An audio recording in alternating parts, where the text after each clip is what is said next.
Um homem sábio pode libertar uma cidade inteira, um homem bom pode ser o meio de segurança para 1000 outros. Os santos são o sal da terra, o meio de preservação dos ímpios. Sem os piedosos como conservantes, a raça seria completamente destruída. Na cidade de Samaria havia um homem justo, Eliseu, o servo do Senhor. A piedade estava completamente extinta na corte. O rei era um pecador da mais negra tintura, sua iniquidade era gritante e infame. Jeorão andou nos caminhos de seu pai Acabe, e fez para si deuses falsos. O povo de Samaria caiu como seu monarca, eles se desviaram de Jeová, eles abandonaram o Deus de Israel, eles não se lembraram do lema de Jacó, o Senhor teu Deus é um Deus, e em idolatria perversa eles se curvaram diante dos ídolos dos pagãos. E portanto o Senhor dos Exércitos permitiu que seus inimigos os oprimissem até que a maldição de Ebal fosse cumprida nas ruas de Samaria, pois a mulher terna e delicada que não ousaria pôr a sola do pé no chão por delicadeza, tinha um mau olhado para seus próprios filhos, e devorava sua prole por causa da fome feroz. DT 28, 56 e 58. Nesta terrível extremidade, o único homem santo foi o meio de salvação.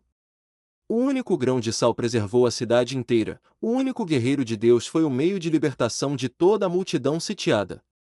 Por amor a Eliseu, o Senhor enviou a promessa de que no dia seguinte, comida que não poderia ser obtida a qualquer preço, seria obtida pela menor taxa possível nos próprios portões de Samaria. Podemos imaginar a alegria da multidão quando o vidente proferiu esta predição pela primeira vez. Eles sabiam que ele era um profeta do Senhor, ele tinha credenciais divinas, todas as suas profecias passadas haviam sido cumpridas. Eles sabiam que ele era um homem enviado por Deus, e que estava proferindo a mensagem de Jeová. Certamente os olhos do monarca brilhariam de alegria, e a multidão emaciada pularia de alegria com as perspectivas de uma libertação tão rápida da fome. Amanhã, gritariam eles, amanhã nossa fome acabará, e fartaremos um banquete. No entanto, o Senhor em quem o rei se apoiava expressou sua descrença. Não ouvimos que qualquer pessoa comum, os plebeus, tenha feito isso, mas um aristocrata o fez. É estranho que Deus raramente tenha escolhido os grandes homens deste mundo. Lugares altos e fé em Cristo raramente combinam bem. Este grande homem disse, impossível, e, com um insulto ao profeta, ele acrescentou, se o Senhor fizesse janelas no céu, tal coisa poderia acontecer. Seu pecado estava no fato de que, após repetidos selos do ministério de Eliseu, ele ainda não acreditava nas garantias proferidas pelo profeta em nome de Deus. Ele tinha, sem dúvida, visto a maravilhosa derrota de Moabe, ele tinha ficado surpreso com as notícias da ressurreição do filho da Sunamita, ele sabia que Eliseu havia revelado os segredos de Ben-Hadad e ferido suas hostes saqueadoras com cegueira. Ele tinha visto as tropas da Síria traídas para o coração de Samaria, e ele provavelmente conhecia a história da viúva, cujo óleo encheu todos os vasos, e redimiu seus filhos. Em todo caso, a cura de Naamã era assunto comum na corte, e ainda assim, diante de todas essas evidências acumuladas, apesar de todas essas credenciais da missão do profeta, ele ainda duvidou, e insultuosamente lhe disse que o céu deveria se tornar uma janela aberta, antes que a promessa pudesse ser cumprida. Então Deus pronunciou sua condenação pela boca do homem que tinha acabado de proclamar a promessa, tu a verás com teus olhos, mas não comerás dela. E a providência que sempre cumpre a profecia, assim como o papel leva o selo do tipo destruiu o homem.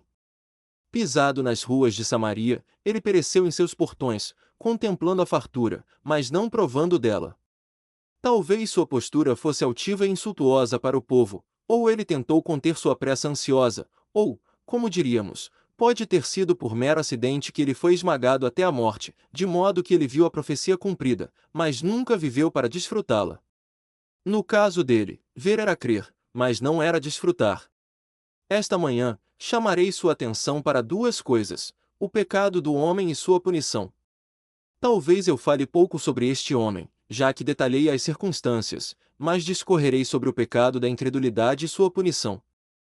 E primeiro, o pecado. Seu pecado foi a incredulidade. Ele duvidou da promessa de Deus. Neste caso em particular, a incredulidade assumiu a forma de uma dúvida da veracidade divina, ou uma desconfiança do poder de Deus. Ou ele duvidou se Deus realmente quis dizer o que disse, ou se estava dentro do alcance da possibilidade de que Deus cumprisse sua promessa. A incredulidade tem mais fases do que a lua, e mais cores do que o camaleão. As pessoas comuns dizem do diabo, que ele é visto às vezes em uma forma, e às vezes em outra. Tenho certeza de que isso é verdade sobre o filho primogênito de Satanás, a incredulidade, pois suas formas são legião. Em um momento, vejo a incredulidade vestida como um anjo de luz. Ela se chama humildade, e diz: eu não seria presunçoso, não ouso pensar que Deus me perdoaria, sou um pecador muito grande. Chamamos isso de humildade, e agradecemos a Deus que nosso amigo esteja em tão boas condições. Não agradeço a Deus por nenhuma ilusão desse tipo. É o diabo vestido como um anjo de luz, é descrença, afinal. Em outras ocasiões, detectamos a descrença na forma de uma dúvida sobre a imutabilidade de Deus. O Senhor me amou, mas talvez Ele me rejeite amanhã. Ele me ajudou ontem, e sob as sombras de suas asas eu confio, mas talvez eu não receba ajuda na próxima aflição. Ele pode ter me rejeitado, ele pode estar desatento à sua aliança e esquecer de ser gracioso. Às vezes, essa infidelidade é incorporada em uma dúvida sobre o poder de Deus. Vemos todos os dias novos apuros, estamos envolvidos em uma rede de dificuldades e pensamos: certamente o Senhor não pode nos livrar. Nós nos esforçamos para nos livrar de nosso fardo e, descobrindo que não podemos fazê-lo, pensamos que o braço de Deus é tão curto quanto o nosso, e seu poder tão pequeno quanto o poder humano. Uma forma assustadora de descrença é aquela dúvida que impede os homens de virem a Cristo, o que leva o pecador a desconfiar da capacidade de Cristo de salvá-lo, a duvidar da disposição de Jesus em aceitar um transgressor tão grande. Mas o mais hediondo de todos é o traidor, em suas verdadeiras cores, blasfemando contra Deus e negando loucamente sua existência. Infidelidade, deísmo e ateísmo são os frutos maduros desta árvore perniciosa, são as erupções mais terríveis do vulcão da descrença. A descrença atingiu a estatura plena, quando, abandonando a máscara e deixando de lado o disfarce, ela profanamente persegue a terra, proferindo o grito rebelde: não há Deus, esforçando-se em vão para abalar o trono da divindade, levantando seu braço contra Jeová, e em sua arrogância arrebate da sua mão a balança e a vara, rejulga a sua justiça seu Deus de Deus. Então, verdadeiramente, a descrença atingiu sua plena perfeição, e então você vê o que ela realmente é, pois a menor descrença é da mesma natureza que a maior. Estou surpreso, e tenho certeza de que você ficará, quando eu lhe disser que há algumas pessoas estranhas no mundo que não acreditam que a descrença é um pecado. Pessoas estranhas devo chamá-las, porque são sólidas em sua fé em todos os outros aspectos, apenas, para tornar os artigos de seu credo consistentes, como imaginam, negam que a descrença seja pecaminosa. Lembro-me de um jovem entrando em um círculo de amigos e ministros, que estavam discutindo se era um pecado nos homens não crerem no Evangelho. Enquanto discutiam, ele disse: senhores, estou na presença de cristãos? Vocês são crentes na Bíblia ou não? Eles disseram: somos cristãos, é claro. Então, disse ele, a Escritura não diz, do pecado, por que não creram em mim? E não é o pecado condenatório dos pecadores, que eles não creem em Cristo. Eu não poderia ter pensado que as pessoas seriam tão tolas a ponto de se aventurar a afirmar que não é pecado para um pecador não crer em Cristo. Eu pensava que, por mais longe que quisessem levar seus sentimentos, eles não contariam uma mentira para sustentar a verdade. Na minha opinião, é isso que esses homens estão realmente fazendo. A verdade é uma torre forte e nunca precisa ser reforçada com erro. A palavra de Deus resistirá a todos os dispositivos do homem. Eu nunca inventaria um sofisma para provar que não é pecado da parte do ímpio não crer, pois tenho certeza de que é, quando sou ensinado nas Escrituras que esta é a condenação, que a luz veio ao mundo, e os homens amaram mais as trevas do que a luz, e quando leio, aquele que não crê já está condenado, porque não crê no Filho de Deus, eu afirmo, e a palavra declara, a descrença é um pecado. Certamente, com pessoas racionais e sem preconceitos, não pode exigir nenhum raciocínio para prová-lo. Não é um pecado para uma criatura duvidar da palavra de seu Criador?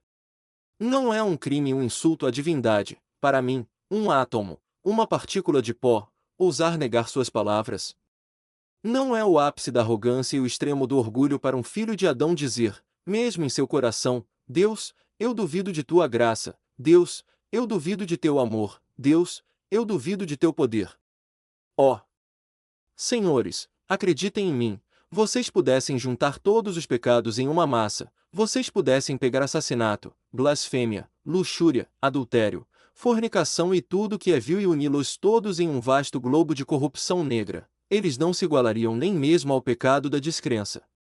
Este é o pecado monarca, a quintessência da culpa, a mistura do veneno de todos os crimes, as escórias do vinho de Gomorra, é o pecado a obra-prima de Satanás, a principal obra do diabo.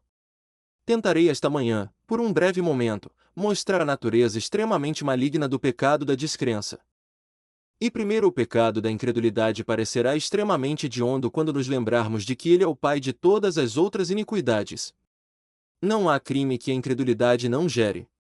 Penso que a queda do homem se deve muito a isso. Foi nesse ponto que o diabo tentou Eva. Ele disse a ela, sim, Deus disse que não comereis de toda a árvore do jardim. Ele sussurrou e insinuou uma dúvida, sim, Deus disse isso, tanto quanto dizer, você tem certeza de que ele disse isso? Foi por meio da incredulidade aquela parte fina da cunha que o outro pecado entrou, a curiosidade e o resto seguiram, ela tocou na fruta, e a destruição veio a este mundo. Desde então, a incredulidade tem sido a prolífica mãe de toda a culpa. Um incrédulo é capaz do crime mais vil que já foi cometido. Incredulidade, senhores.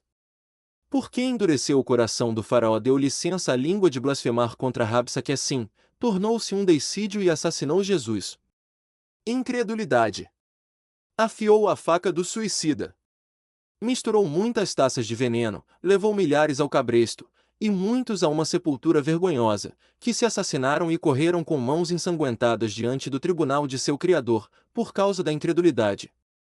Dê-me um descrente, deixe-me saber que ele duvida da palavra de Deus, deixe-me saber que ele desconfia de sua promessa e de suas ameaças, e com isso como premissa, concluirei que o homem, em breve, a menos que haja um poder de restrição surpreendente exercido sobre ele, será culpado dos crimes mais imundos e negros. Este é um pecado de Belzebu, como Belzebu é o líder de todos os espíritos malignos. Disse de Jeroboão que ele pecou e fez Israel pecar, e pode-se dizer que a descrença não apenas faz com que ela peque, mas faz com que outros pequem. Ela é o ovo de todo o crime, a semente de toda ofensa. De fato, tudo que é mau e vil está contido nessa única palavra, descrença. E deixe-me dizer aqui, que a descrença no cristão é da mesma natureza que a descrença no pecador. Não é a mesma em sua questão final, pois será perdoada no cristão, sim, é perdoada, foi colocada sobre a cabeça do bode expiatório antigamente, foi apagada e expiada, mas é da mesma natureza pecaminosa. De fato, se pode haver um pecado mais hediondo do que a descrença de um pecador, é a descrença de um santo. Para um santo duvidar da palavra de Deus, para um santo desconfiar de Deus após inúmeras instâncias de seu amor, após 10.000 provas de sua misericórdia, excede tudo. Em um santo, além disso, a descrença é a raiz de outros pecados. Quando sou perfeito na fé, serei perfeito em tudo mais, eu sempre cumpriria o preceito se sempre acreditasse na promessa. Mas é porque minha fé é fraca que eu peco. Coloque-me em apuros, e se eu puder cruzar meus braços e dizer, Jeová Jiré, o Senhor proverá, você não me encontrará usando meios errados para escapar disso. Mas deixe-me estar em aflição e dificuldade temporal, se eu desconfiar de Deus, o que então? Talvez eu roube, ou faça um ato desonesto para escapar das mãos dos meus credores, ou se for mantido longe de tal transgressão, posso mergulhar no excesso para afogar minhas ansiedades. Uma vez que a fé é tirada, as rédeas são quebradas, e quem pode montar um corcel indomável sem rédeas ou freio? Como a carruagem do sol, com Faetonte como seu condutor, assim seríamos sem fé. A descrença é a mãe do vício, é a mãe do pecado, e, portanto, eu digo que é um mal pestilento um pecado mestre. Mas em segundo lugar, a descrença não apenas gera, mas fomenta o pecado. Como é que os homens podem manter seu pecado sob os trovões do pregador do Sinai? Como é que, quando Boanerges está no púlpito e, pela graça de Deus, clama em voz alta, maldito todo o homem que não guarda todos os mandamentos da lei, como é que quando o pecador ouve as tremendas ameaças da justiça de Deus, Ainda assim ele é endurecido e continua em seus maus caminhos? Eu lhe direi, é porque a descrença dessa ameaça impede que ela tenha qualquer efeito sobre ele. Quando nossos sapadores e mineiros vão trabalhar em torno de Sebastopol, eles não poderiam trabalhar em frente aos muros, se não tivessem algo para afastar os tiros, então eles erguem obras de terra, atrás das quais podem fazer o que quiserem. Assim com o homem ímpio. O diabo lhe dá descrença, ele então ergue uma obra de terra e encontra refúgio atrás dela. Ah! Pecadores, quando uma vez o Espírito Santo derruba sua descrença, quando uma vez ele traz para casa a verdade em demonstração e poder, como a lei operará em sua alma? Se o homem apenas acreditasse que a lei é santa, que os mandamentos são santos, justos e bons, como ele seria abalado pela boca do inferno, não haveria sentar e dormir na casa de Deus, nenhum ouvinte descuidado, nenhum ir embora e esquecer imediatamente que tipo de homens vocês são. Ó! Uma vez livre-se da descrença, como a bola das baterias da lei cairia sobre o pecador, e os mortos do Senhor seriam muitos. Novamente, como é que os homens podem ouvir o cortejo da cruz do Calvário e ainda assim não vir a Cristo? Como é que quando pregamos sobre os sofrimentos de Jesus encerramos dizendo, ainda há espaço? Como é que quando nos demoramos em sua cruz e paixão, os homens não são quebrados em seus corações? É dito, a lei e os terrores apenas endurecem, enquanto trabalham sozinhos, mas uma sensação de perdão comprado com sangue dissolverá um coração de pedra. Acho que a história do Calvário é o suficiente para quebrar uma pedra. Pedras se partiram quando viram Jesus morrer. Acho que a tragédia do Gólgota é o suficiente para fazer uma pedra jorrar lágrimas e fazer o mais endurecido miserável chorar seus olhos em gotas de amor penitencial. Mas ainda assim nós contamos isso a vocês e repetimos isso com frequência. Mas quem chora por isso? Quem se importa com isso? Senhores, vocês se sentam tão despreocupados como se isso não significasse nada para vocês. Ó! Contemplem e vejam todos vocês que passam. Não é nada para vocês que Jesus tenha morrido? Vocês parecem dizer, não é nada. Qual é a razão?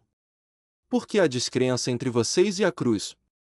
Se não houvesse aquele véu grosso entre vocês e os olhos do Salvador, seus olhares de amor os derreteriam. Mas a descrença é o pecado que impede o poder do Evangelho de operar no pecador, e não é até que o Espírito Santo destrua essa descrença, não é até que o Espírito Santo destrua essa infidelidade e a destrua completamente, que podemos encontrar o pecador vindo a colocar sua confiança em Jesus. Mas há um terceiro ponto. A descrença incapacita um homem para a realização de qualquer boa obra. Tudo que não é de fé é pecado, é uma grande verdade em mais de um sentido. Sem fé é impossível agradar a Deus. Você nunca me ouvirá dizer uma palavra contra a moralidade, você nunca me ouvirá dizer que a honestidade não é uma coisa boa, ou que a sobriedade não é uma coisa boa, pelo contrário, eu diria que são coisas louváveis. Mas eu lhe direi o que direi depois, eu lhe direi que elas são exatamente como os búzios do Hindustão, elas podem ser correntes entre os indianos, mas não serão na Inglaterra, essas virtudes podem ser correntes aqui embaixo, mas não acima. Se você não tiver algo melhor do que sua própria bondade, nunca chegará ao céu. Algumas das tribos indígenas usam pequenas tiras de pano em vez de dinheiro, e eu não encontraria falhas nelas se vivesse lá, mas quando eu for para a Inglaterra, tiras de pano não serão suficientes. Então, honestidade, sobriedade e coisas assim podem ser muito boas entre os homens e quanto mais você tiver delas, melhor. Eu o exorto, todas as coisas que são amáveis e puras, e de boa fama, tenham-nas, mas elas não servirão lá em cima. Todas essas coisas juntas, sem fé, não agradam a Deus. Virtudes sem fé são pecados caiados. Obediência sem fé, se possível, é uma desobediência dourada. Não acreditar, anula tudo. É a mosca na sopa, é o veneno na panela. Sem fé, com todas as virtudes da pureza, com toda a benevolência da filantropia, com toda a gentileza da simpatia desinteressada, com todos os talentos do gênio, com toda a bravura do patriotismo e com toda a decisão de princípio, sem fé é impossível agradar a Deus. Você não vê então quão ruim é a descrença, porque ela impede os homens de realizar boas obras. Sim, mesmo nos próprios cristãos, a descrença os desabilita. Deixe-me contar uma história, a história da vida de Cristo. Um certo homem tinha um filho aflito, possuído por um espírito maligno. Jesus estava no Monte Tabor, transfigurado, então o Pai trouxe seu filho aos discípulos. O que os discípulos fizeram? Eles disseram: Ó, nós o expulsaremos. Eles colocaram suas mãos sobre ele, e tentaram fazê-lo, mas eles sussurraram entre si e disseram: Temos medo de não sermos capazes. Pouco a pouco, o homem doente começou a espumar pela boca, ele espumava e arranhava a terra, apertando-a em seus paroxismos. O espírito demoníaco dentro dele estava vivo. O diabo ainda estava lá. Em vão seus repetidos exorcismos, o espírito maligno permaneceu como um leão em sua cova, nem seus esforços puderam desalojá-lo.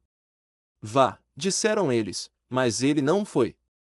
Para o poço, eles gritaram, mas ele permaneceu imóvel. Os lábios da descrença não podem amedrontar o maligno, que bem poderia ter dito: fé eu sei, Jesus eu sei, mas quem são vocês? Vocês não têm fé. Se tivessem fé, como um grão de mostarda, eles poderiam ter expulsado o diabo, mas sua fé se foi, e, portanto, eles não podiam fazer nada. Veja o caso do pobre Pedro também. Enquanto ele tinha fé, Pedro andou sobre as ondas do mar. Essa foi uma caminhada esplêndida, quase o invejo pisando nas ondas. Ora, se a fé de Pedro tivesse continuado, ele poderia ter atravessado o Atlântico até a América. Mas logo surgiu uma onda atrás dele, e ele disse: Isso vai me levar embora, e então outra antes. E ele gritou: Isso vai me submergir, e ele pensou: Como eu poderia ser tão presunçoso a ponto de andar no topo dessas ondas? Pedro vai para baixo. A fé era a boia salva-vidas de Pedro, a fé era o charme de Pedro, ela o mantinha de pé, mas a incredulidade o fez descer. Você sabia que você e eu, por toda a nossa vida, teremos que andar sobre as águas? A vida de um cristão é sempre andar sobre as águas, a minha, e cada onda o engoliria e o devoraria, mas a fé o faz ficar de pé. No momento em que você deixa de crer, naquele momento a angústia vem, e você desce. Oh! Por que você duvida, então? A fé fomenta todas as virtudes, a descrença assassina todas. Milhares de orações foram estranguladas em sua infância pela descrença. A descrença foi culpada de infanticídio, assassinou muitas petições infantis, muitas canções de louvor que teriam engrossado o coro dos céus foram sufocadas por um murmúrio descrente, muitas nobres empresas concebidas no coração foram arruinadas antes que pudessem surgir, pela descrença. Muitos homens teriam sido missionários, teriam se levantado e pregado o evangelho de seu mestre corajosamente, mas ele tinha descrença. Uma vez faça um gigante descrente, e ele se torna um anão. A fé é a mecha de sanção do cristão, corte-a, e você pode arrancar seus olhos e ele não pode fazer nada. Nossa próxima observação é: a descrença foi severamente punida. Volte-se para as Escrituras. Veja um mundo todo belo e justo, suas montanhas rindo ao sol, e os campos se regozijando na luz dourada. Vejo donzelas dançando e jovens cantando. Quão bela é a visão! Mas eis! Um senhor grave e reverente levanta a mão e grita: um dilúvio está chegando para inundar a terra, as fontes do grande abismo serão quebradas, e todas as coisas serão cobertas. Veja aquela arca! 120 anos trabalhei com estas minhas mãos para construí-la, fuja para lá, e você estará seguro. Ahá!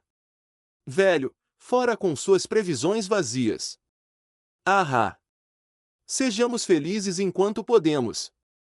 Quando o dilúvio vier, então construiremos uma arca, mas não há dilúvio chegando, diga isso aos tolos, não acreditamos em tais coisas. Veja os descrentes prosseguirem com sua dança alegre. Ouça! Descrente. Não ouves aquele barulho estrondoso? As entranhas da terra começaram a se mover, suas costelas rochosas estão tensas por terríveis convulsões de dentro, eis que elas se rompem com enorme tensão, e de entre elas correm torrentes desconhecidas desde que Deus as escondeu no seio do nosso mundo. O céu está partido em pedaços. Chove. Não gotas, mas nuvens descem.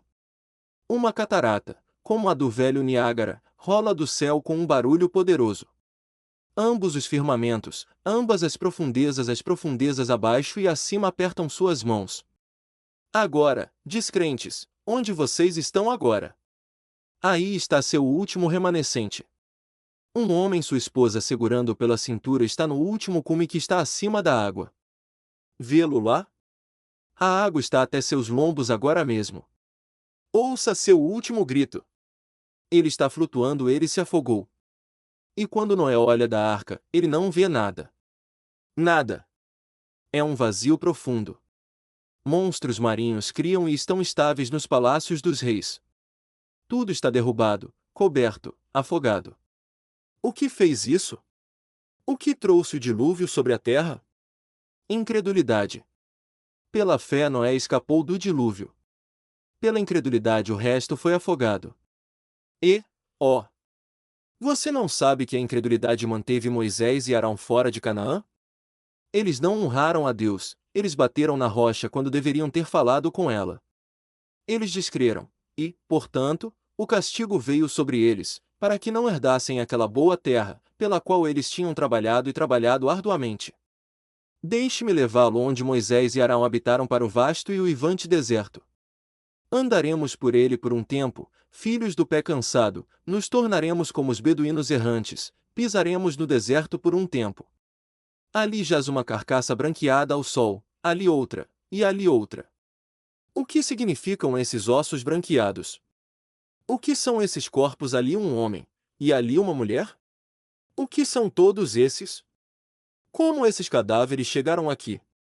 Certamente algum grande acampamento deve ter sido cortado aqui em uma única noite por uma explosão ou por derramamento de sangue. Ah, não, não. Esses ossos são os ossos de Israel, esses esqueletos são as antigas tribos de Jacó. Eles não puderam entrar por causa da descrença. Eles não confiaram em Deus. Espiões disseram que eles não poderiam conquistar a terra. A descrença foi a causa de sua morte. Não foram os anaquins que destruíram Israel, não foi o deserto uivante que os devorou, não foi o Jordão que provou ser uma barreira para Canaã, nem heveus nem jebuseus os mataram, foi somente a incredulidade que os manteve fora de Canaã. Que condenação a ser pronunciada sobre Israel! Depois de 40 anos de jornada, eles não puderam entrar por causa da incredulidade. Para não multiplicar exemplos, lembre-se de Zacarias. Ele duvidou, e o anjo o deixou mudo. Sua boca estava fechada por causa da descrença. Mas, ó, se você tivesse a pior imagem dos efeitos da descrença, se você visse como Deus a puniu, devo levá-lo ao cerco de Jerusalém, o pior massacre que o tempo já viu, quando os romanos arrasaram os muros até o chão e colocaram todos os habitantes à espada, ou os venderam como escravos no mercado. Você nunca leu sobre a destruição de Jerusalém por Tito? Você nunca se voltou para a tragédia de Massada, quando os judeus se esfaquearam em vez de cair nas mãos dos romanos? Você não sabe que até hoje o judeu anda pela terra como um andarilho, sem um lar e sem uma terra? Ele é cortado, como um ramo é cortado de uma videira. E por quê? Por causa da descrença. Cada vez que virem um judeu com um semblante triste e sombrio, cada vez que o marcarem como um cidadão de outra terra, pisando como um exilado neste nosso país, cada vez que o virem, parem e digam: ah!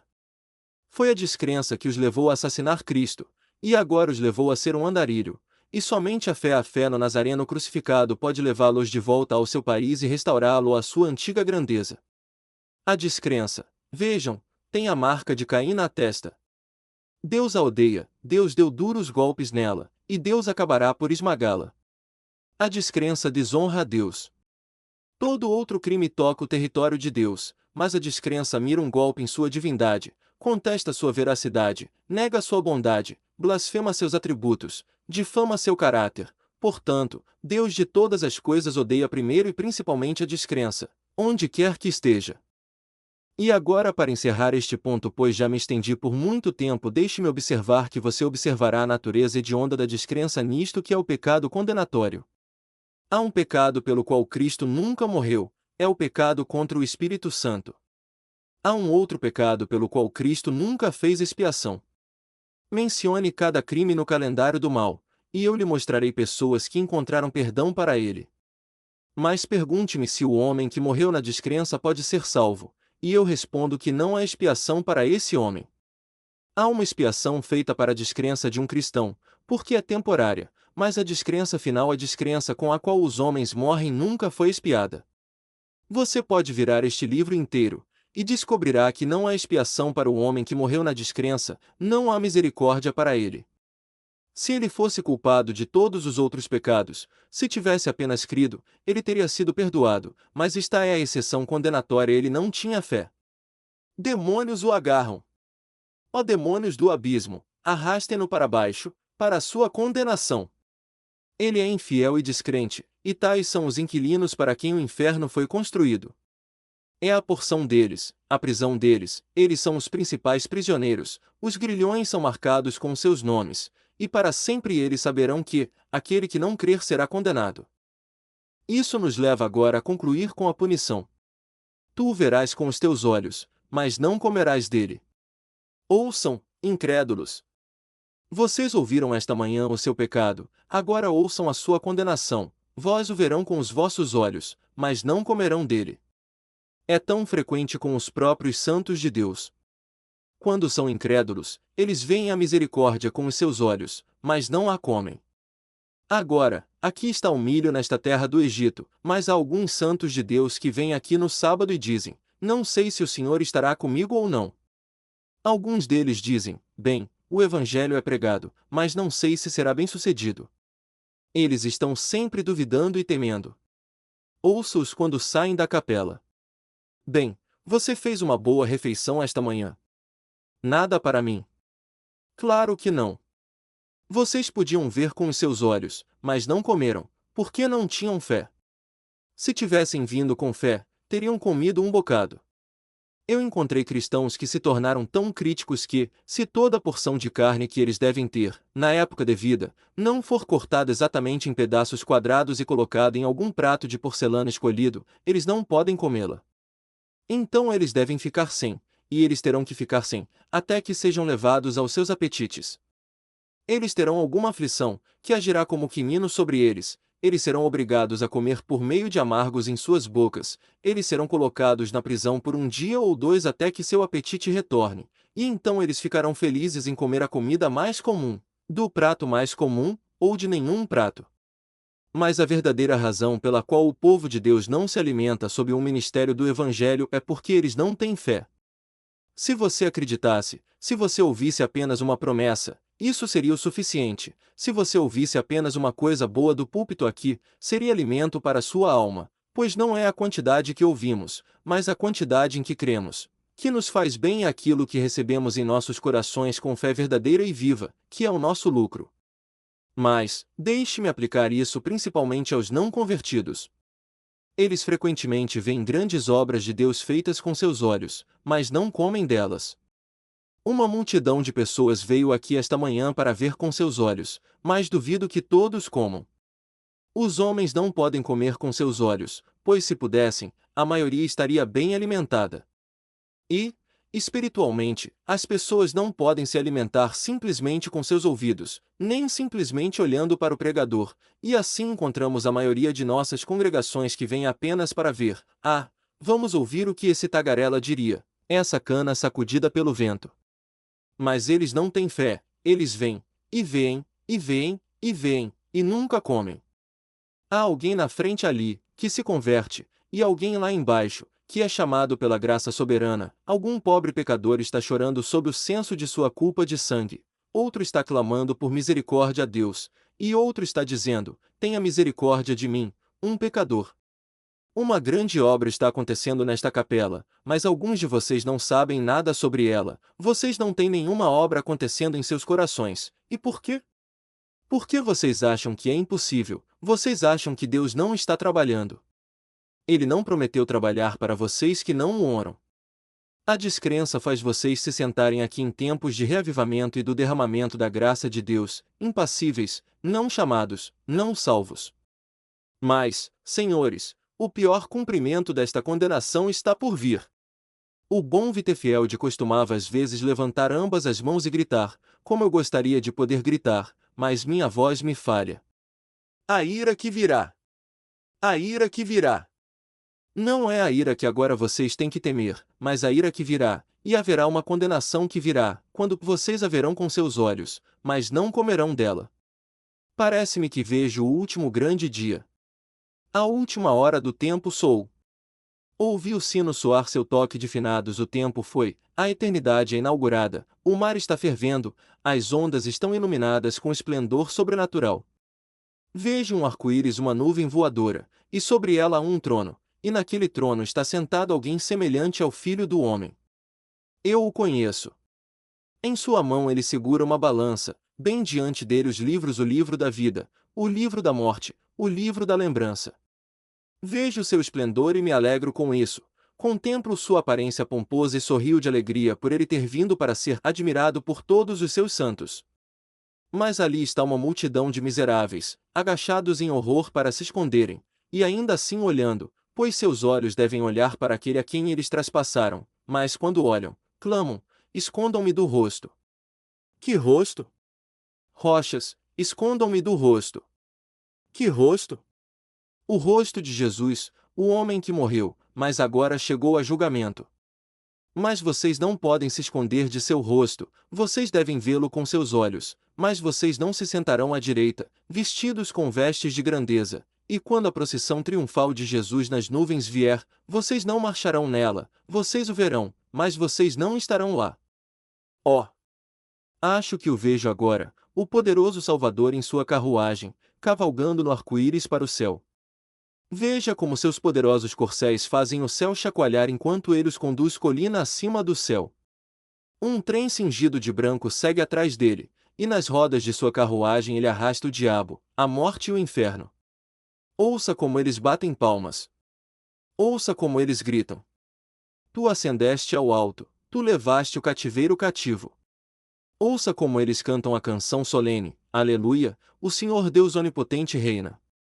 Veja o esplendor de sua aparência, observe a coroa em suas testas, veja suas vestes brancas como a neve, observe o arrebatamento de seus semblantes, ouça como sua canção sobe até o céu enquanto o Eterno se junta a ela, dizendo: eu me alegrarei sobre eles com alegria, eu me alegrarei sobre eles com cânticos, pois eu te desposei comigo em eterna bondade.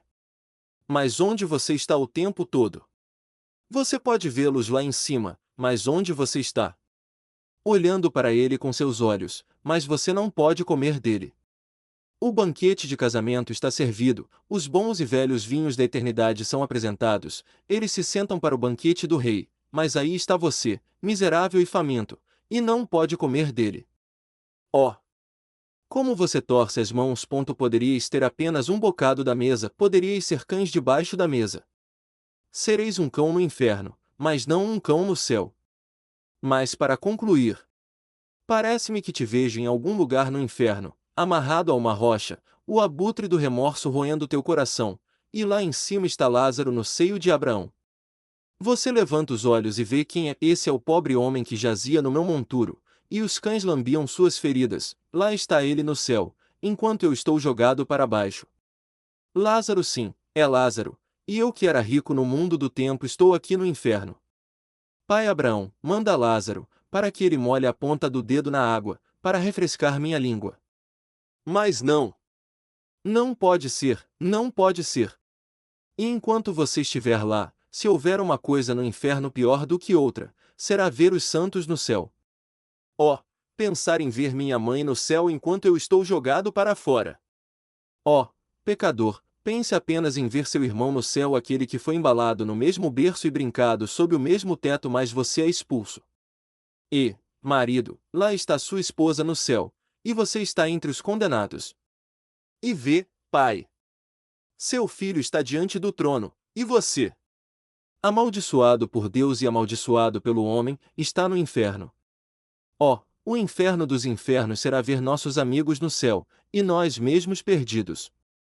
Eu imploro a vocês, meus ouvintes, pela morte de Cristo, por sua agonia e suor sangrento, por sua cruz e paixão, por tudo que é santo, por tudo que é sagrado no céu e na terra, por tudo que é solene no tempo ou na eternidade, por tudo que é horrível no inferno, ou glorioso no céu, por aquele pensamento terrível, para sempre eu imploro a vocês que coloquem essas coisas no coração e lembrem-se de que se vocês forem condenados, será a descrença que os condenará. Se vocês estiverem perdidos, será porque não creram em Cristo, e se perecerdes, esta será a mais amarga gota de fel, não ter desconfiado no Salvador.